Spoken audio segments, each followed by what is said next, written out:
õhtul siia meie vestlusringile, mis toimub jätkusuutlikkuse nädala raames. Ja mina olen Annabel, istun siin meie aukülaliste kõrval.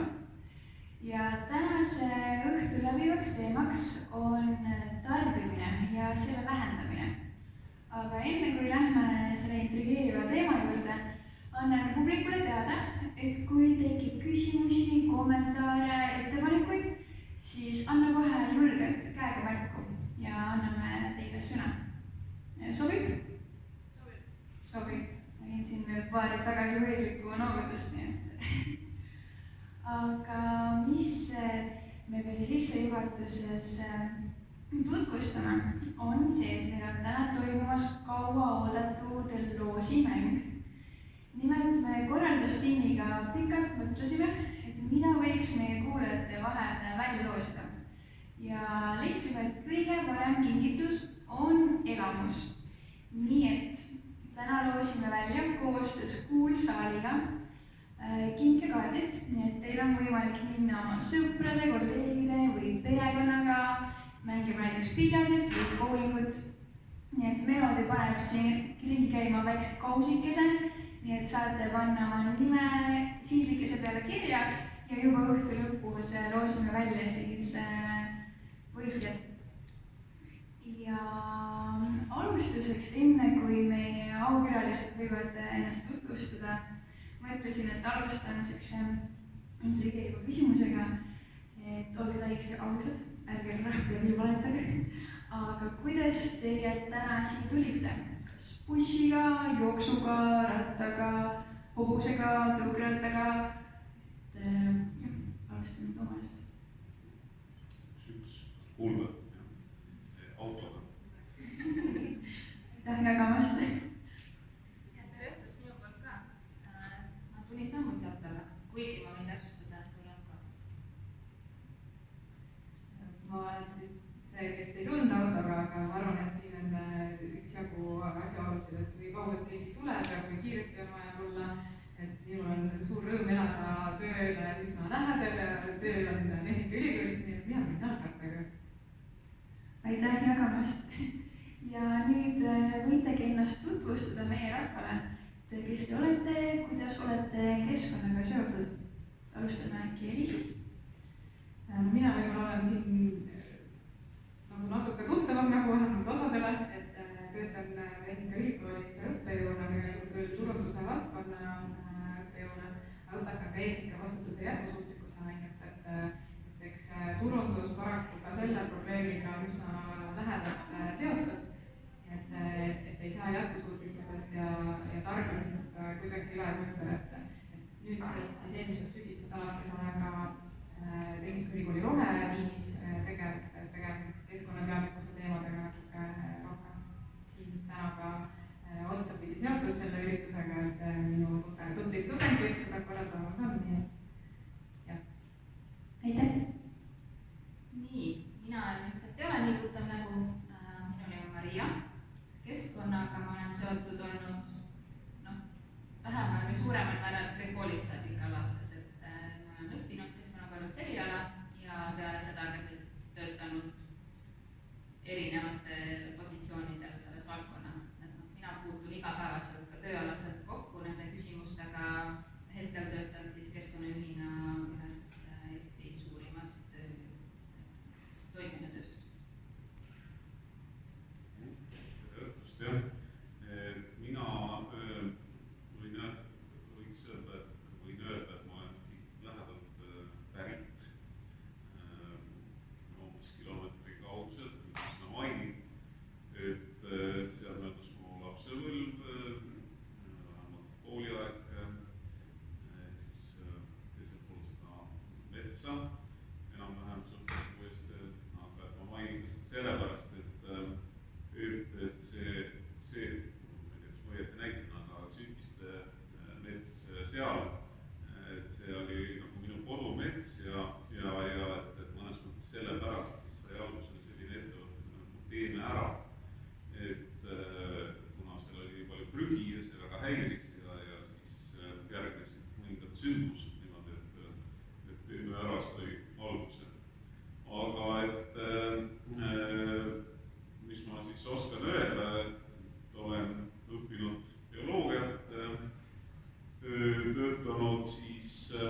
Ülikoolis mingil määral külalislektor ja siis vean ise sellist õpetust nagu Kai Akadeemia, ühesõnaga, et siis selline roheline või noh, maailmaline mõtiskelemine ja mingil määral tegutsemine, et see on siis tõesti mind huvitanud pikka aega.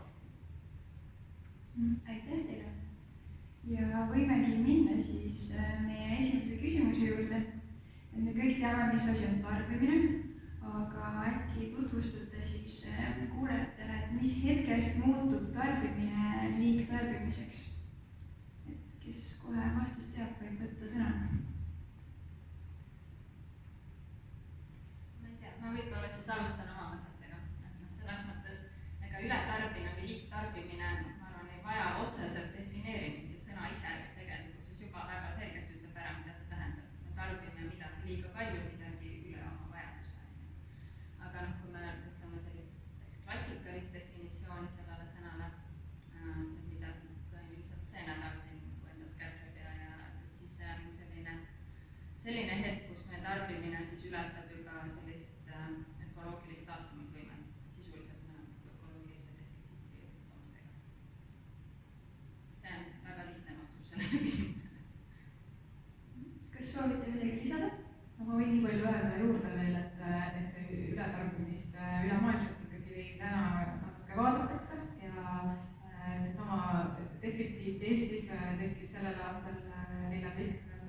märtsil, ehk et me oleme siis Eesti niimoodi, kui eestlased tarbivad, kui kõik maailmas tarbiksid selliselt, siis me oleme kõik selleks aastaks ette nähtud ressursid ära kasutanud märtsi keskpaigaks. Maailma ületarbimise päev on ennustuslikult kusagil juuli lõpus või augusti alguses. Ehk et inimkond elab praegu järjepidevalt võlgu juba tegelikult väga palju aastaid. Ja teised oskavad võib-olla siin täiendada, aga see on väga suurel määral siis Eestis, miks meil on nii varakult see ületarbimise päev on väga suur osa siin paraku endiselt energia tootmisel ja me kasutame fossiilseid kütuseid rohkem kui oleks mõistlik, küsimus on, kas üldse on mõistlik kasutada täna, aga ka tegelikult meie toitumisharjumused panustavad väga tugevalt sellesse varasesse ületarbimise päeva ja ütleme ka liikumisharjumused. Et seal võib-olla keegi tahab juurde öelda, aga et me ei ole eeskujurikud paraku. Üks näitaja kindlasti on prügi, et looduses praktiliselt ei eksisteeri sellist asja nagu prügi, et kui kellegi elutegevust midagi üle jääb, siis keegi teine kasutab selle ära. Miks ma ütlen, et praktiliselt ei eksisteeri, et mingisugust näited ikkagi on olemas, kas või nii ja naa, et kus ta kategoriseerida, aga näiteks seesama nafta või põlevkivi, et ta on ka nagu jääk, aga nüüd me kasutame seda. Aga et kui me siis vaatame, mis siis prügilasse või kusagile jäätmekäitlusesse läheb, see siin nagu ei tohiks olla siis erilist vaidluskohta, et uued riided on ju tohututes kogustes täiesti söödavat toitu ja nii edasi, et see võiks olla mingi vihje liigtarbimisele. Ma ütlen veel nii palju siit juurde, et minu tegelikult teine haridus on tervise edetusalane toitlusnõustaja ja kindlasti ületarbimisel viitab ka see, et näiteks mis puudutab toitu, siis pooled Eesti elanikud on ülekaalulised, see on otse väljunud siis selle, et me näeme, et me tarbime liiga palju ja siis antud juhul toidu puhul me tarbime liiga palju toiduenergiat, et sööme liiga palju, me viskame toitu kindlasti ära, aga see toidu küsimus on ka eraküsimuseks ja arvestades seda, et maailmas on väga palju inimesi, kes on alatoidetud ja ressursid on maailmas siis väga ebaühtlaselt jaotunud ja meie siis elame nagu justkui teiste arvelt. Jah, ma korraga võib-olla veel jagaks mõtteid, et ma arvan, et ületarbimine üleüldse on hästi selline mitmekihiline, hästi komplitseeritud tegelikult probleem ja ilmselt üks peamisi alustalasid, miks me üldse räägime keskkonnaprobleemidest, on ju Eestis ja maailmas tervikuna. Et ühelt poolt me ju võtame midagi ja teiselt poolt oma elutegevuse tagajärjel siis tekitame midagi. Et kindlasti ületarbimise puhul ei saa mööda vaadata sellest, et kogu selle asja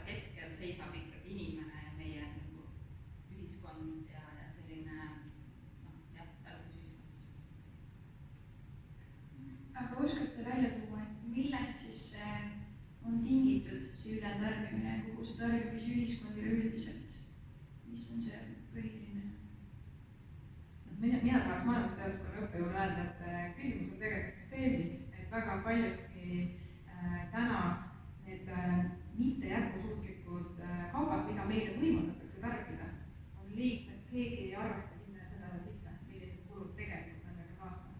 Et kui need tooted oleksid hinnastatud selliselt, et nad arvestaksid keskkonnakulu ja näiteks tervisemõjusid ja kõige muud kulu, mis on nii-öelda mõnes mõttes nähtamatu, on kaugelt ja otseselt mõõdetav, et siis need tooted oleksid nii palju kallimad, et nende tarbimine oleks keeruline. Aga kui me vaatame, mis on kiirmood näiteks täna, riided on nii odavad, et sa ostad võib-olla kannad korra ja rohkem mitte, et siis seal ei ole ilmselt arvestatud väga paljude faktoritega, mis selle toote nii-öelda elutsükli jooksul, mis kulud seal tekivad, et alustades tegelikult sotsiaalsetest mõjudest, et inimesed, kes neid toodavad enam vist ei saa sellist palka, nagu oleks mõistlik neile maksta.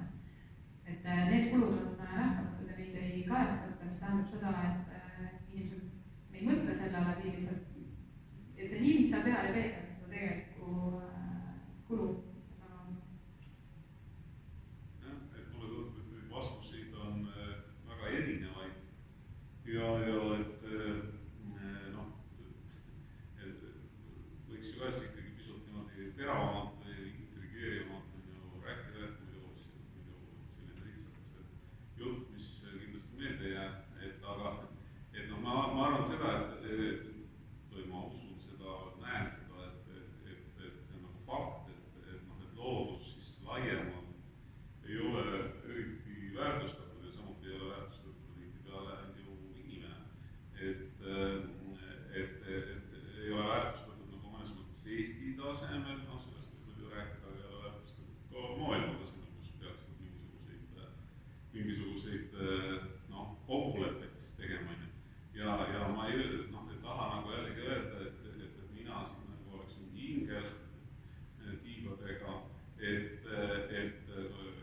või ma võtan taskust välja selle asjanduse, et Tehnikaülikoolis võib-olla keegi teab, et mis siin sees on, mina ka ei tea, mis siin sees on, aga on näiteks sellised asendamatud metallid, siis nutitelefonide ja igasuguse elektroonika tootmised, et üks neist on siis koltaan, kolumbiitantaal minu teada, et mis siis, mille varud siis asuvad peamiselt Kongo demokraatlikus vabariigis ja võib-olla keegi on näinud mingisuguseid pilte või videosid, kuidas see kaevandamine käib ja see on väga õudne. Sisuliselt laste orjatöö, aga näed, kasutan ikka seda. Ja samas mulle meeldiks, kui see kaevandamine niimoodi toimuks, arusaadav. Ja ma jõuangi selle peesi juurde tagasi, et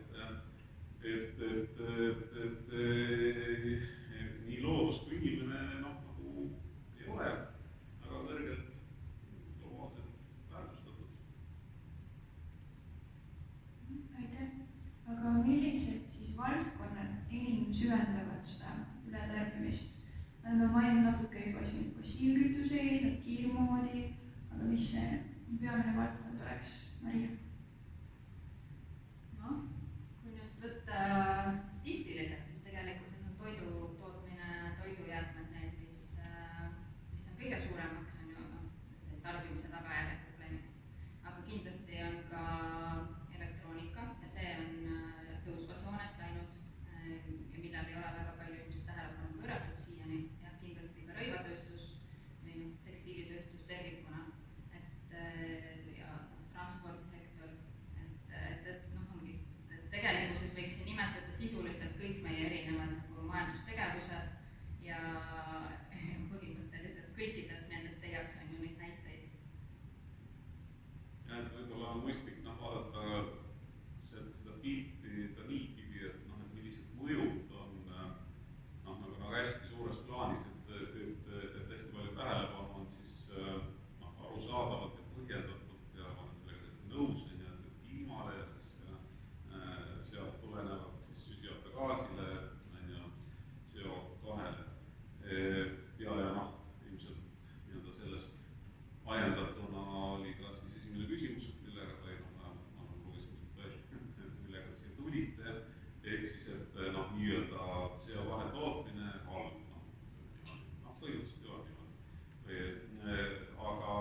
teisalt on siis noh, et nii nagu on olemas konventsioonid, et 1992. aastal võeti vastu siis 2 suurt konventsiooni ja Arnold Rüütel, Eesti Vabariigi president, kirjutas neile alla.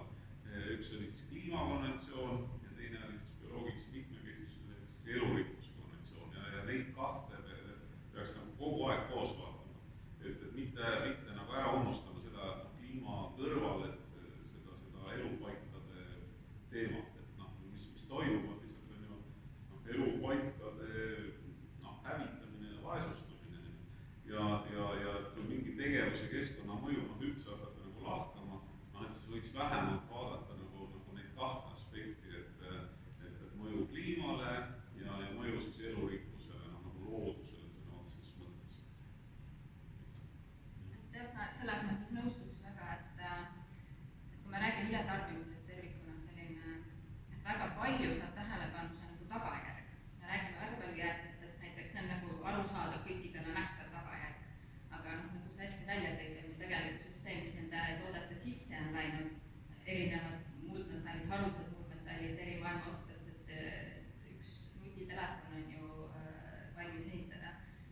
Et see pool on tegelikkuses midagi, millele üsna vähe tähelepanu pööratakse või vähemalt ma arvan, et keskmine inimene kindlasti ei teadvusta endale seda.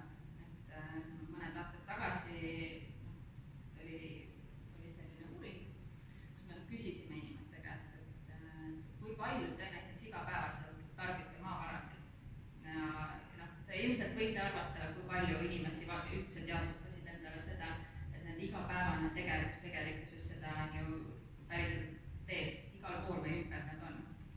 Et noh, paraku jah, ma olen nõus, et see on nagu selline hästi suur tegelikult mull, mida me peame nagu vaatama. Ja ma lihtsalt ütlen, et 10 aastat tagasi, 8-10 aastat tagasi, et ma isiklikult siis koos sõpradega tegime startupi väga ambitsioonikat, mis läks sinna startupide enam-vähem sinna, kuhu nad lähevad, aga et midagi sellest sündis, kuhuviia.ee, aga ühesõnaga selle idu mõte oli selles, et luua selline internetikeskkond, kus nagu oleks kõikide maailma toodete elukaared ühes kohas koos. Et millest nad on tehtud, kus need komponendid pärinevad ja siis, et läheb poodi või internetipoodi või kuhu iganes, et sulle kohe nagu tuleb see info. Aga ma praegu ütleks, et ja see sarnaseid ettevõtmisi on veel muid, et see põhineb või ma olin natuke nagu liiga optimistlik või põhines valedel eeldustel, et see ei ole nagu, ma loodan väga, et see ei ole selline kibestanud inimese jutt, et pigem ma katsun niimoodi objektiivselt vaadata, et natukene näha seda saalist ka, et sellises võtmes huvitab üpris väheseid inimesi, et kust pärineb, ma ei tea, minu teksad või säpp või mis on selleks nagu tehtud, ja pigem peaks nagu ümber orienteeruma, või kuidagi nagu loovalt lähenema, uusi mõtteid mõtlema, et nagu sellele rõhumine, et kus see kõik pärineb ja nii edasi, et mulle tundub, et see ei tööta lihtsalt väga hästi, natuke töötab, aga mitte eriti. See töötab, vabandust, räägin natuke pikemalt, et see töötab mingil määral nagu riigi ja suurettevõtete tasemel võib-olla see midagi täiendada, aga et see riik ja suurettevõtted ostavad suures koguses asju sisse ja on olemas rohelised riigihanked või riigihangete rohestamine ja sellised teemad, et siis on sellest asjast kasu, et kui tõesti suudetakse välistada sellised väga-väga nagu loodus- ja kliimavaenulikud tooted ja teenused ja osta siis nagu paremaid sisse. Nii, aga üksikisiku tasandil väga-väga ei tööta. Võib-olla lisan siia veel juurde, et ma olen hästi nõus eelkõnelejatega, et sellel ongi alati 2 külge. Et ühest küljest on väga oluline iga üksiku inimese mõttemaailm, et see teadlikkus, et kas me mõtleme sellest, teie mõtlete, kes te siia olete tulnud, et kuidas võib-olla oma tarbimist korrigeerida, aga siis on terve hulk inimesi, kellel on nii palju muid probleeme, et nad ei hakkagi kunagi üldse mõtlema, kas minu mobiiltelefoni tootmise juures oli laps või ei olnud, et kus kohast ta toit täpselt pärineb ja mismoodi ta on jõudnud sinna poodi. Et neid inimesi on kindlasti ka hästi palju, aga et siin tuleb küsimus seesama, et riigid ja suured organisatsioonid, kes saavad dikteerida seda, et need paremad kaubad oleksid paremini kättesaadavad. Aga täna me oleme ikkagi, me oleme väga pikalt olnud selles süsteemis, kus eesmärk on müüa ja müüa sa saad kõige rohkem siis, kui sa saad seda kaupa võimalikult odavalt inimestele pakkuda.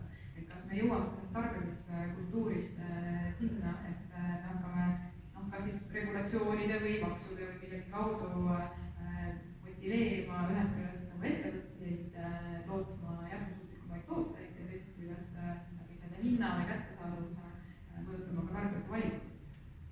Kui see hanke on olnud rohehanke raames, meil on ette nähtud mingisugune, meil näiteks täna on küsimus, et ei saa põhimõtteliselt ülikooli hoonetes normaalselt taimetoitu süüa. Et miks ei saa, sellepärast, et hanke selle sees on. Aga kui oleks väga hea taimetoit, mitu rooga ja me sööks ikka inimesed, kes mõistab kõnnevaks, sööks ikka inimesed, kes muidu võib-olla ei sööks. Muidu on meil üksikud taimetoidulised, kes söövad neid lisandeid, eks ju, käivad ja on hädas, aga siis kui me oodaksime seda organisatsiooni tasemel reguleerida, siis meil oleks võib-olla hoopis teine tulemus. Et sellel on see kompleksne probleem, millel ei ole nagu, ei saa panna seda näppu otseselt suunata tarbija peale, et seal on kindlasti osa ka selle keskkonna kujundamisel, aga kindlasti see, et me kõik tarbijatena ja mõjutame seda, millele te ostate või ostate. Samas 80 kilomeetrit siin põhja pool ma olen lugenud, et saab küll, Helsingi ülikoolides. Ma ei tea, kuidas kõik saab. Jah, see oleneb paljudest teguritest, et ühel päeval me jõuame sinna, et Helsingi ülikooli juba tegelikult aastaid tagasi otsustas, et linnakus veise ja lambaliha üldse ei kasutata, sest on kõige suurema jalajäljaga toidu mõttes kõige suurema keskkonnakahjuga tooted, aga meil täna on see niimoodi aega-mööda jõuab, et Tallinna linn vist, Helsingi linn otsustas seda sama alles hiljaaegu, et kõik üritused on nii-öelda standardina taimsed, et võib-olla eritingimuste kaudu on neid võimalik saada siis sellist keskkonnavaenulikumat ette. Aga meil on nagu niisugune aeglane see samm alles selles osas. Võtta veel, et nii-öelda jutumärkides tõesti positiivne näide, mitte ainult jutumärkides, aga ikkagi on see praegune, nimetagem siis otse, et sõda Ukrainas on, et see on esimest korda, ma ütleks küll, kui ma näen nagu sellist teadlikkust siis ühiskonnas, kodaniku tasemel, riigi tasemel, et kus siis on, kui me räägime toodetest ja teenustest, et Euroopa tasemel, et kus on siis püütud tõesti ma ei tea, välistada, asendada Venemaal toodetud asju, et rahavooge siis vähendada ja nii edasi, aga me näeme, et ka see on keeruline, et me oleme nii seotud, aga see on vähemalt toonud need asjad nagu nähtavaks või päevavalgele, mis on suur väärtus, et äkki me avastame, et näiteks kõik väärtused tulevad Venemaalt ja Valgevenest,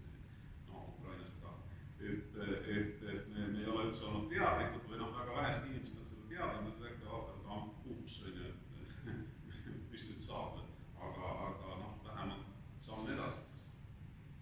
Eks see üleüldine tegelikult keskkonnateadlikkus üleüldse on, mida aasta edasi aina paremaks läheb, on ju, et mina ei ole ju väga 2013. aastast saadik töötanud selles valdkonnas ja ma ütleks, et isegi selle ajaga on nagu ikkagi väga märgatav vahe selles osas, kui palju sellele tähelepanu pööratakse, et sellised üritused toimuvad, nagu me täna siin oleme, on ju, et need on ikkagi, ma ei tea, viimase 5 aasta jooksul võib-olla alles tekkinud. Et varasemalt see tundus, nagu sa ütlesidki, et see on nagu mingi teatud seltskonna inimeste nagu probleem ja teema ja nemad lahendavad neid, on ju.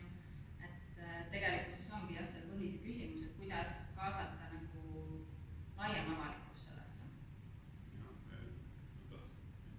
Et lihtsalt konkreetne näide ka, et tõesti, katsun ka positiivselt näha, et näiteks toidu teema, et kõrvalt jälgin, et näiteks kogu see toidu päästmisele, et Tartus on see tõesti, ma ei tea, kas ma võin öelda massiivne, aga igal juhul väga laialt levinud, ma tunnen inimesi, oma sõpru, kes lähevadki õhtul toitu päästma seal ja olen organiseerinud või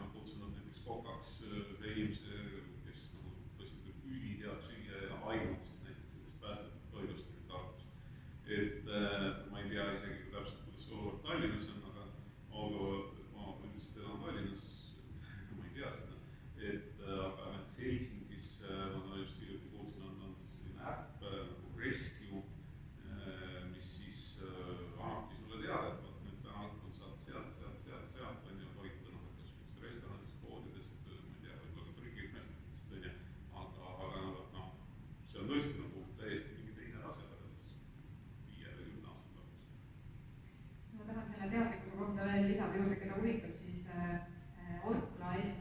Orkla grupp tegelikult on teinud ka toiduainetööstuseks, on teinud seda uuringut, ja järjepidevalt vaadanud, kuidas keskkonnateadlikkus on Skandinaavias ja sealhulgas Eestis üleüldiselt nagu, kuidas see liigub. Ja nad toovad ka oma uuringus välja, et tegelikult me oleme ikkagi nagu kehvad. Me oleme päris nagu viletsad võrreldes teiste Skandinaavia riikidega, et me ikkagi ei saa asjadest päris hästi aru, et muretseme Eesti metsa pärast, mis on ka nagu teema, mille pärast tasuks muretseda, aga me ei näe nagu oma riigist eriti kaugemale tihti. Näiteks globaalne soojenemine tundub eestlaste jaoks, et ei ole probleem, aga selle peale ütle keegi, et sellega kaasneb tegelikult terve hulk teisi probleeme ja kliima on tegelikult ju ikkagi ühine kogu planeedil, et ei ole nii, et Eesti piirid, see kliimamuutus Eesti piirist edasi ei tule. Et niimoodi eestlane selle uuringu järgi vähemalt täna on nagu ütleme, natuke nagu piiratud mõtlemisega. Aga see on iseenesest huvitav uuring, et selle raporti kokkuvõtte on veebis kätte saada, ka kes tahab vaadata, et kindlasti ta on paranenud, et selles osas üha rohkem räägitakse ja räägitakse ka toidust õnneks, et varem tundus, et üldse ei räägita, et me ei räägita neid põlevkivist ja klubist, et need olid nagu number 1 teemad, aga nüüd me üha rohkem räägime tegelikult ikkagi sellest üksikisiku vastutusest ka, et põlevkivi puhul me midagi eriti teha ei saa, me võime siin saalis kõik rääkida sellest, et on probleem, kõik võime noogutada, jah, juba jama, samas, eks ju, täna energiakriisi valguses Eesti rahvas ka, seda meelida võite internetist leida, mitte ilmselt ainult Eesti, aga mujal maailmas, et Ukrainas inimesed surevad, aga külmas toas ka istuda ei taha, et parem ikka soojas toas istuda, et me nagu ei näe eriti kaugemale, et tihti ikkagi see oma tuba peab olema soe ja siis ülejäänud maailmas võib põhimõtteliselt juhtuda mis iganes. Et jah, eks meil on kõvasti arenguruumi, et mingid asjad lähevad paremaks, aga ei taha inimesed võtta vastutust ja meil on see vastutus, et mis puudutab põlevkivi, me ei saa eriti midagi teha, et jah, võime panna omale, ma ei tea, tuuliku või päiksepaneelid, et kuidagi ennast ise varustada elektriga, aga nii kaua kui me võrgust ostame, siis me sõltume kellegi teiste otsustest. Aga see, mis otsuseid me teeme, näiteks, ma ei tea, milliseid rõivaid me kanname, kas millist toitu me ostame, kas me ostame, kuidas me pakendame asju, kui palju me tekitame prügi, need on kõik meie enda vastutus. Ja neid uuringuid on ka tehtud, et kui me vaatame, et mis siis inimesena, et vaatame globaalseid probleeme, mitte ainult kliimasoojenemist, vaatame liikide väljasuremist, eks see liigirikkuse küsimus, vaatame maakasutust, väga seotud liikide väljasuremist, et kui me metsa ikkagi maha võtame, selleks, et sinna põldu rajada, siis me kaotame elukohad väga paljudele liikidele, vaatame vee eostatust ja nii edasi, kinnikasvamist, siis tegelikult üksikisiku seisukohal kõige suurem asi, mis me teha saame, on vaadata üle toidulohud. Täna toidu tootmine on üksikisiku seisukohalt kõige suurem jalajäljega number 1 asi, millele peaks tähelepanu pöörama. Ja jutt käib siis tegelikult lampsatest probleemidest. Tavajälgidest me oleme päris palju juba rääkinud, aga mis te arvate, mis seis on meil hetkel Eestis selle liigtarbimisega, eriti võrreldes ülejäänud maailmaga? Ma mõtlen kohe, et meist teistpool olid üksikud riigid, kui me vaatame ületarbimise päeva, et see oli, ma arvan, et võib-olla 10 riiki oli, et sellised pisemad riigid sagedasti on need, kes ületarbimises on eespool igaks juhuks ei hakka neid nimetama, siin eksida, aga me oleme kindlasti, ütleme, kui siin ligi 200 riiki maailmas, et me oleme siis seal uhkel 10. kohal Jaapanis, et väga halvasti on. Eks need indeksid tuleb natuke lähemalt ka vaadata, et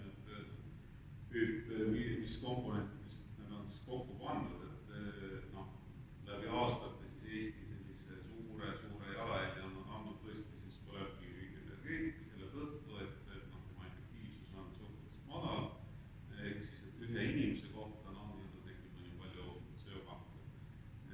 Aga see on ainult nagu üks aspekt, et isegi sinna ei pea sisse minema, aga et muidu annab ju suhteliselt hea indikatsiooni, siis see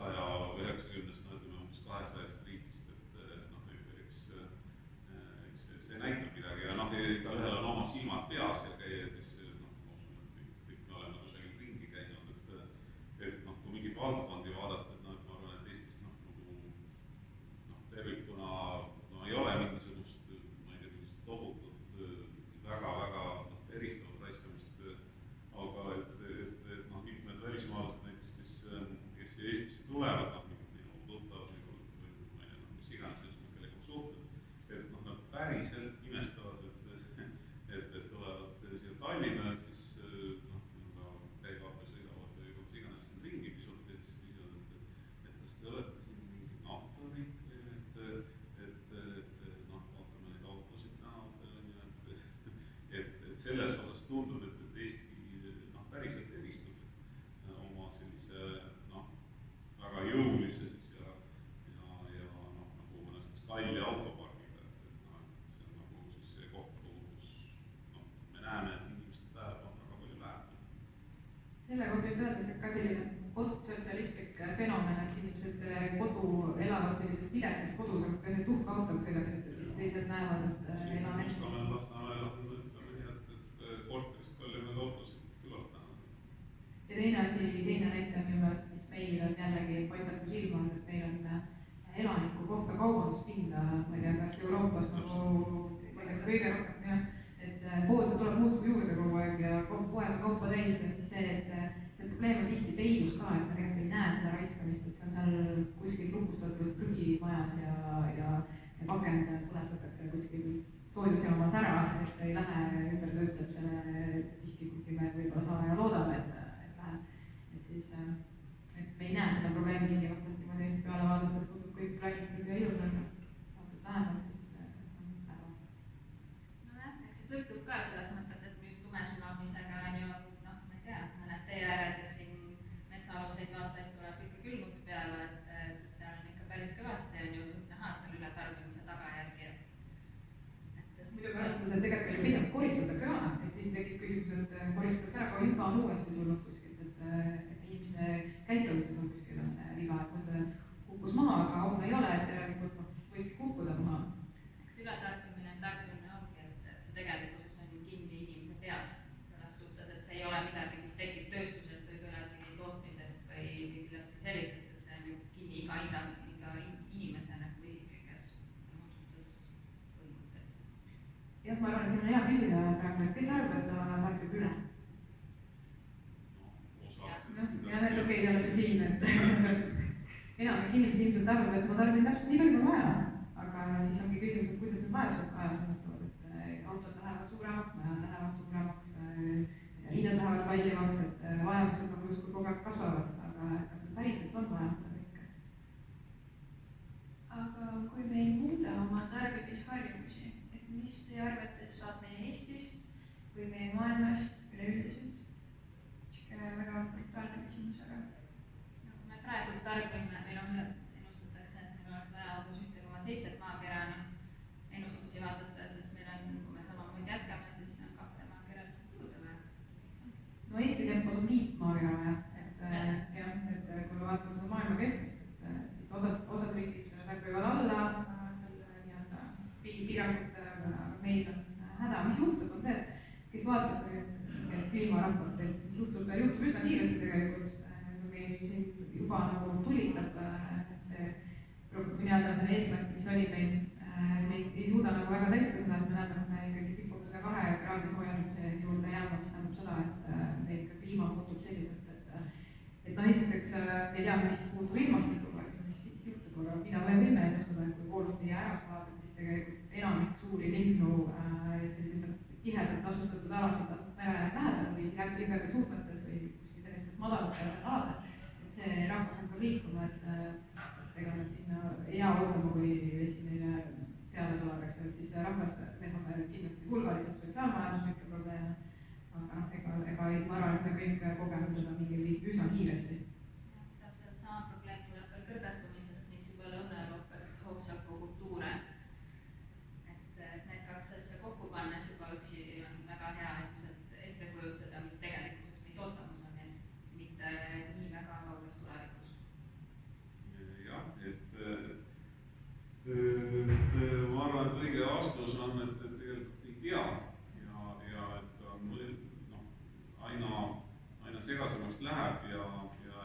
võimalikud stsenaariumid ongi nagu väga erinevad ja aga noh, mis see tähendab, et noh, me räägime siin praegu kenal kevadisel õhtupoolikul, kõik on nagu hästi, noh, siin, kusjuures need 1000 kilomeetrit kaugemal on väga halvasti. Aga et võib-olla noh, 5 aasta pärast, 10 aasta pärast, noh, 10 aastat on väga pikk perspektiiv, aga kuskil mõne aasta pärast on ju kõik kujutab ette, mis enam-vähem mõne aasta pärast juhtub teie elus või noh, enam-vähem. Et me ei tea, on ju, võib-olla on kõik samamoodi, kõik on tore, kena kevad, lõpetate ülikooli, mida iganes, aga äkki on näiteks, noh, praegu ka natuke suvaliselt ütlen, aga fakt on just see, et jah, et kliimaprotsessid on ikkagi näidatud siis ajalooliselt uuritud, on ju, läbi nende jääpuursüdamike ja nii edasi, et need kliimaprotsessid on kohati olnud väga-väga kiired. Et noh, me mõtleme seda, et noh, enam-vähem kõik läheb samamoodi edasi. Aga mis siis, kui paari aasta pärast näiteks, ma ei tea, mingi veerand Antarktikat on ära sulenud, 10 meetrit on meretase tõustud, poolt Tallinnat ei ole enam. Mis siis? Et noh, see ei ole nagu hirmutamiseks, aga ma nagu päris tõsiselt mõtlen, et noh, minu arust kõik, kes nagu praegu elavad, tegutsevad, kes nagu näevad mingisugust üldse tulevikku endal olevat või noh, teevad tulevikuplaane, et võiksid olla nagu avatud siis erinevatele võimalustele. Ma ei ütle, et on katastroof või midagi, aga see ei ole ka välistatud selline väga nagu kiire, mõnes mõttes ekstreemne muutus. Aga võib-olla seda ei juhtu ja siis mõne aasta pärast on kõik nagu sama. Tahaks ka olla optimist, et niimoodi mõelda, et meil on aega piisavalt, et ma ei tea, uued tehnoloogiad ja ega siin ju kogu aeg arendatakse, et ma olen oma tundides mõnikord näidanud, et meil siinsamas põhjanaabrid teevad õhusproteiini näiteks. Et selles mõttes, et tehnoloogia areneb, eks ju, võib-olla mingis osas suudetakse hakata, ma ei tea, uuesti süsinikku õhust kuidagi kinni püüdma, et me ei tea täpselt, mis juhtub, et tahaks olla optimist, aga kas meil on aega, et ära oodata, et see tehnoloogia jõuaks nii kiiresti areneda. Tegelikult mina ütleks, et meil on nagu vaja hirmutada, et samamoodi kui Greta Thunberg ütles, et maja põleb, et praegu meil ei ole tegelikult aega ja seda on ka öeldud, et kui me homme päev lõpetaksime kõikide fossiilsete kütuste kasutamise, siis me tegelikult ikkagi suudaks kliimaeesmärke saavutada, et me juba nagu liiga kaugele edasi lükanud seda, et me peame ikkagi muutma väga paljusid teisi asju ka peale fossiilse kütuse. Et see kuidagi kõigile tundub, et meil on aega või et teeme kuidagi aeglasemalt, aga see peaks olema oluliselt radikaalsem see muutus ja see tähendab tegelikult seda, et me kõik üksikikutena peame võtma selle vastutuse, et okei, me istumegi, paneme villased sokid jalga, sest et luba hakkaks kraadi 10. Et aga ei taha ma öelda palju, et kas me oleme valmis nagu võtma ise selle koorma mõnes mõttes, eks ju, et üldse võib-olla 20 aasta pärast või teie lapsed saaksid ka villaste sokkidega kõik vastu käia. Aga mis see lahendus oleks sellele probleemile? Aga me olemegi tehnikaülikoolist, mõtle välja. Mul on ühesõnaga üks inspireeriv mees tegelane Paul Hawken, ilmselt keegi ei tea, ma mõtlen, et keegi teab sellest, kes püsti.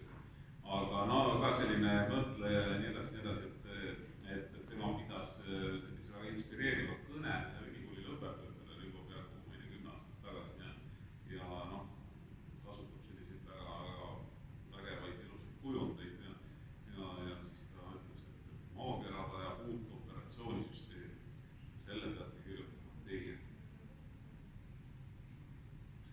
See kõlas nagu lõppulause ausalt öeldes. See on koma, noh, eks siin on, kui oleks need lahendused olemas, oleks meil mitte ammu need kasutusele võetud. Et reaalsus on see, et miks me neid kõiki asju arutame, miks me sellest kõigest räägime, on see, et nii palju neid küsimärke, mis vajavad lahendamist jätkuvalt. Ja noh, tehakse seda riigi tasandil, teevad seda suurtööstused, teevad seda indiviidi tasandil, aga kokkuvõttes peab sellest moodustuma mingi tervik, mis siis võiks viia vähemalt, kui mitte päris lahenduseni, siis leevenduseni.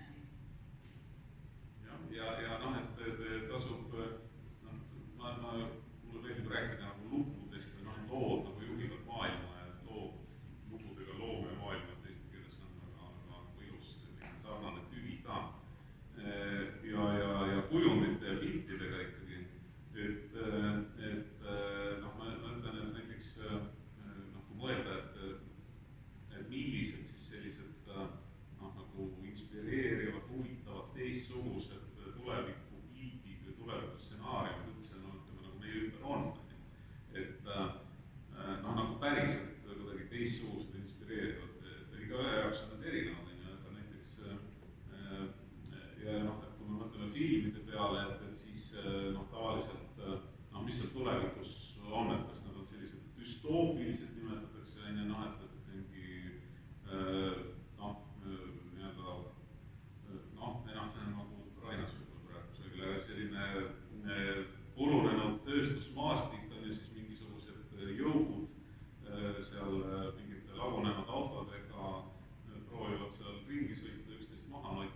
saaks siis näiteks nagu mina kui tavainimene igapäevaelus teha, et see olukord muutuks paremaks?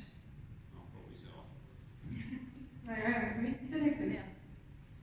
Hea küsimus aga eks siin on palju kõlanud seda toidulauda, et ma arvan, et ma ise võiksin kindlasti selle üle vaadata ja üldiselt see tarbimine, et kas kiirmoe näol, et ma arvan, need on kaks vist põhilist asja.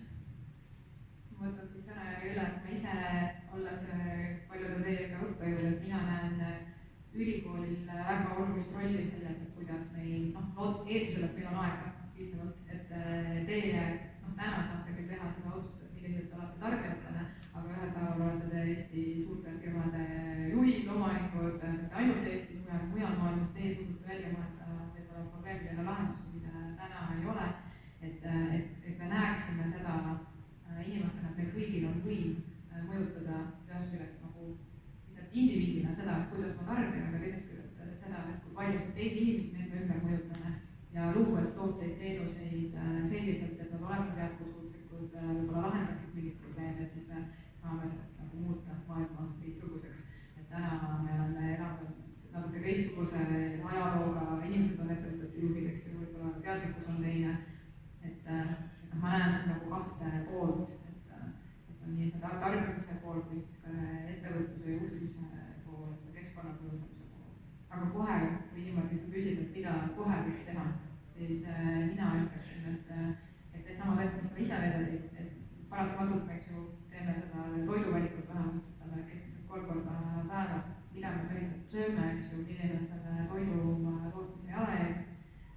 Et seda kindlasti võiks kaaluda, aga ka see, et näiteks kas te saate taaskasutada, et kas peab ostma alati uue asja, et võib-olla on väga kvaliteetset asja, et sõbral on midagi üle või et sa ei pea ostma uut asja, et see ütleme ringmajanduse küsimus ka, et me teeme seda valikut ka, et kas see peab olema uus asi või ei pea. Toidu osas võib-olla täpsustaks nii palju, et lugege ka pakendeid, mis pakendeid kirjas on, kus see toit toodetud on näiteks. Väga paljudel on ka mingisugused suunavad juhised selle kohta, et mida selle pakendiga edasi võiks hakata, on ju, ja et eristada erinevaid materjale sealt ära, et see kindlasti aitab väga palju. Lisaks on ju selle. Ma igaks ütlen selle päritolu kohta, et päritolu on, see on küll, ütleme, seal võib tähelepanu pöörata, aga päritolust olulisem on toidu iseloom. Et see, kui kaugelt teile tuleb toidu transpordi mõttes, ökoloogilise jalajälje mõttes maksimaalselt 6% kogu siis toidu enda jalajäljest. Näiteks veiseliha puhul on see 2%, kui mõtled, kas Eesti veiseliha või ma ei tea, Brasiilia veiseliha, siis reaalselt see vahe on 2%. Et aga väga suur vahe on see, et kas see on veiseliha või see on, ma ei tea, oapotet, eks ju. Et selles mõttes vahe tuleb sellest toidu iseloomust.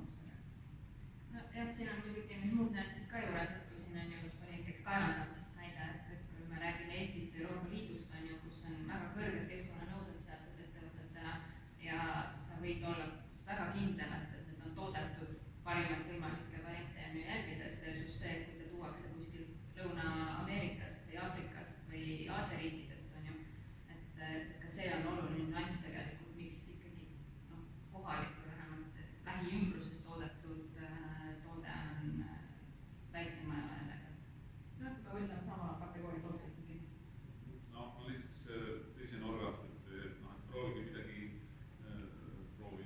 midagi uut ette võtta või mingit uusi asju mõelda või unistada või teha midagi, mis oleks äge, mänguline, loov, võib-olla kergelt hullumeelne, innovaatiline, et lihtsalt endale tekib ka siis siin tunne, et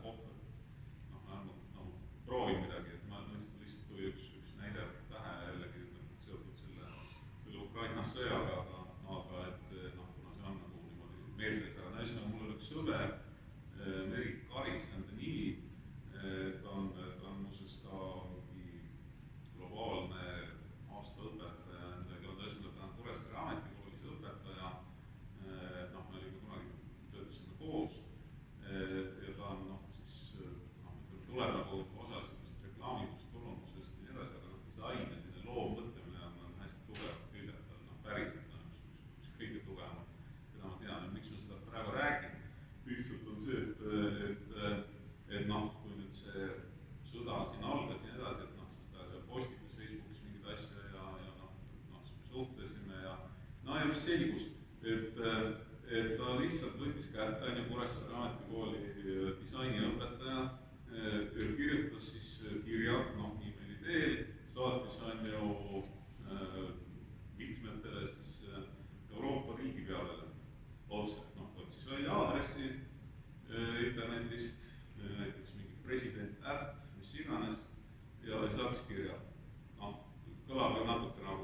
mõtleb aktiivselt selle peale, et kuidas ÜRO-d reformida. Et noh, ma olen ka harjunud nagu niimoodi suhteliselt võib-olla laialt mõtlema, aga ma pean ütlema, et ma olin üllatunud.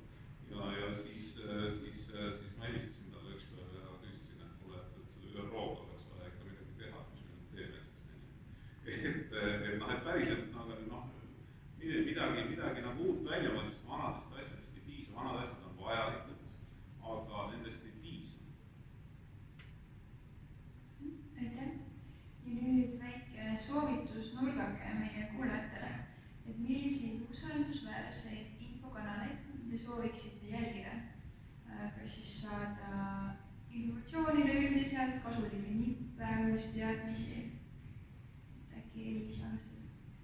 See on, minu arust on ülikeeruline küsimus, sest et kui ma soovitaksin teil jälgida mingisugust, ma ei tea, te ei lähe isegi sinna raamatukogu andmebaasi või teadusartikleid vaatama, kui ma seda soovitaks, aga alates tuleb läbi mingi filtri see info, mis meil on, et mul ei ole ühte sellist kindlat kanalit paraku, mis ma saaksin soovitada ja ma kindlasti ei saa öelda, et jälgige meediat, et see, meediast näidatakse teile seda, mida te tahate näha enamasti.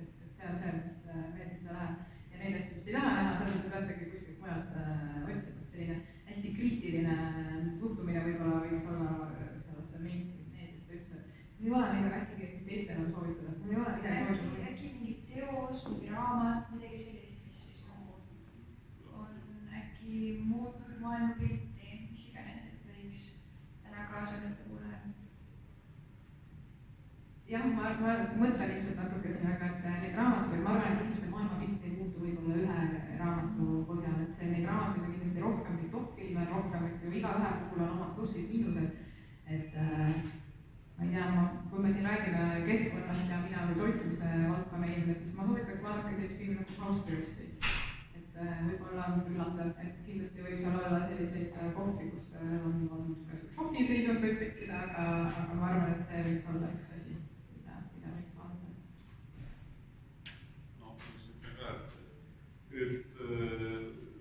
Näiteks ma ise jälgin, et tegin, et tõesti üks portaal, meediaväljaanne ongi sellise nimega Positive News, aga see nimest hoolimata, et tegelikult on väga sisukas, ta on siis Inglismaa põhine, aga ta ikkagi nagu kajastab uudiseid, ütleme, kogu maailmast või laiemalt. Ja et seal on nagu eranditult siis ja mitte sellises lääges soostis, vaid täiesti sellised asjalikud lood, mis siis kirjeldavad selliseid positiivseid ettevõtmisi, mis reaalselt midagi muudavad, Positive News. Saab tellida nende uudiskirja kord nädalas ja minu arust tagasi. Aga et kui sa palustad ka raamatu näiteid, ma lihtsalt mõned ütlen, või kirjanikud autorid, et äkki midagi jääb meelde.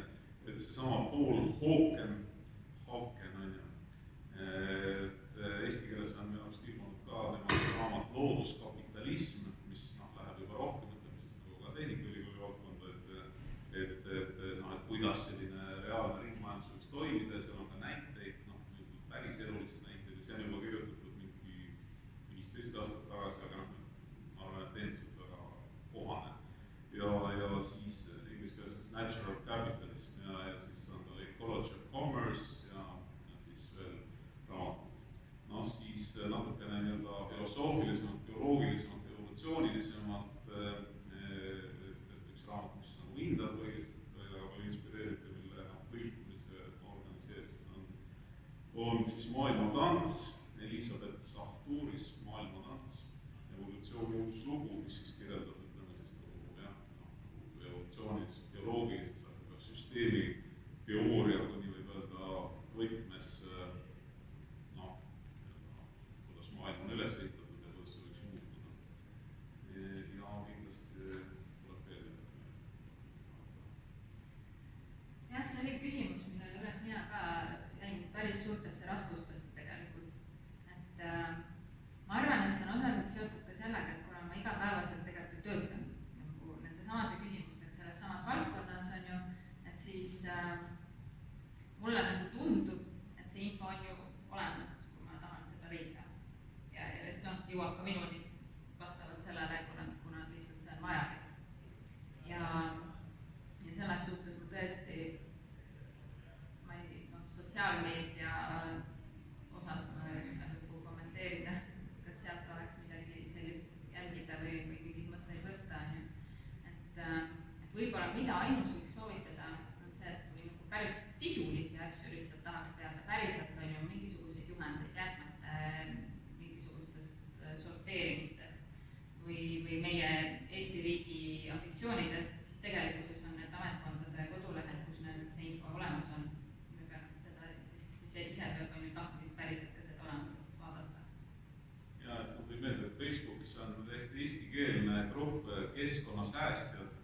et seal on vist üle 3000 liikme jälgija, et seal on hästi selline sisuline info, küll sellise noh, nii-öelda katastroofi suunalise noh, ütleme siis sellise varjundiga valdavalt, aga seal on ka muud, lihtsalt, et seal on üks põhi, mis seal üks Jaak Kristjan Sutt, et ta teeb nagu väga häid kokkuvõtteid siis noh, päris teadusartiklitest ja noh, seal saab ikkagi nagu sinna pilti ette täiega, et noh, täiesti sellist adekvaatset noh, objektiivset pilti maailmas toimuvast ja seal mõnevõrra on ka noh, selliseid siis noh, konstruktiivseid algatusi. mul tuli ka üks soovitus meelde, et kui me siin rääkisime sellisest natuke ka laiemast ja filosoofilisemat käsitlust, et siis Harari peal võib-olla ilmselt olete kuulnud, selline autor, et tema Homo Deus on selline, mis natuke laiemalt vaatab, et kui me oleme jõudnud nagu sellesse ajajärgu nagu antropotseerimisel, te olete kuulnud, et me inimene valitseb planeeti ja kuidas me seda siis ei tee hästi, aga tema arutab seal ka selle üle, mis meid siis ees ootab, et on väga hästi hea lugemine, ma ei tea, kas keegi on lugenud ja oskab kohe et kindlasti soovitan. Aga ma tahtsin veel natuke täiendada, et Albert Einstein olla väidetavalt öelnud, et nende tsitaatidega on alati nii nagu on, et tavaliselt nad ei öelda midagi sellist, aga noh, ta olla öelnud, et kui mul oleks tund aega ja noh, kaalul oleks nagu minu elu, et ma peaksin leidma nagu vastuse siis mingisugusele probleemile, et siis ma kulutaksin 55 minutit selleks, et see küsimus täpselt sõnastada ja siis 5 minutit sellele, et siis sellele küsimusele vastata. Ehk mis selle õpetliku jutu mõte on selles, et täiesti tõsiselt, et üks hea küsimus on tõesti nagu väga palju väärtuslikum kui hulk vastuseid. Ehk et kui sul on õige küsimus, siis sa leiad ise selle info juba tänapäeval internetist üles, sa leiad selle tee otsa, hakkad sealt minema. Guugeldada koos ka. ja sealt leida siis kriitiliselt õiged asjad, millele päriselt toetuda. ja täna on meil kõlanud väga palju erinevaid huvitavaid ideid, aga kui te peaksite andma nüüd ühe tarbimispõhimõtte, millega me kõik koju lähme täna, et mis see üks idee või põhimõte oleks?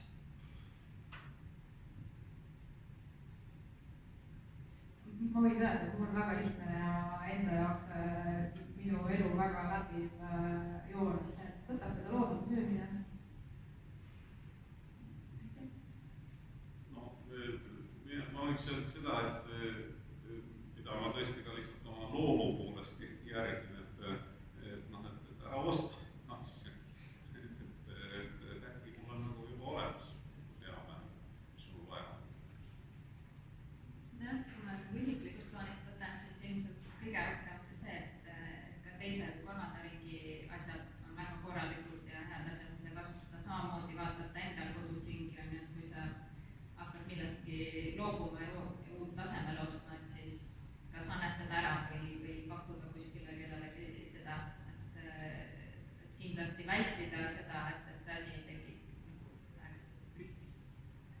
Kusjuures siin on hea koht, kus öelda, et neljapäeval on kirbuturg siinsamas, et kui te tahate oma neid asju, millest hakkate loobuma, anda teisele riikile, siis eraldi jätkusuutlikkuse nädala raames on ka see võimalus olemas. aga kindlasti te ei pea juhtuma ühel korral aastas, et neid organisatsioone, kes aitavad seda kaupa siis õigesse kohta liigutada, neid on päris palju, aga kindlasti oma tutvusrikkumist. Aga võib-olla siin saalis leidnud, siis kõik head mõtted ka siin pool. kas on teil kohe küsimusi ka meie esinejatele? äkki oleks mõni see soovitus, et kui teie nüüd peaksite ühe sellise nippi andma või kuidas teie olete oma tarbimist reguleerinud?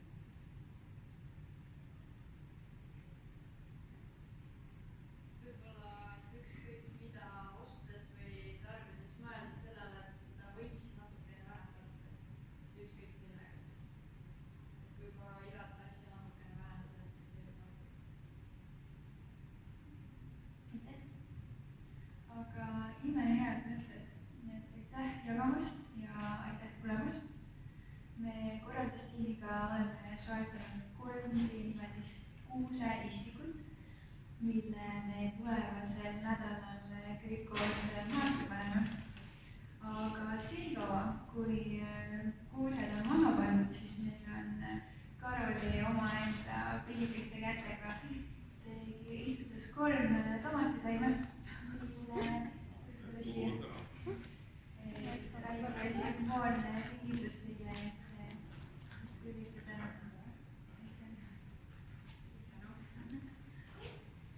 Ja teil on ka au loosida välja võitja. Äkki tuleb kausiga siia ja annad siit võimaluse. Maria võib valida siit ühe saatusliku nime.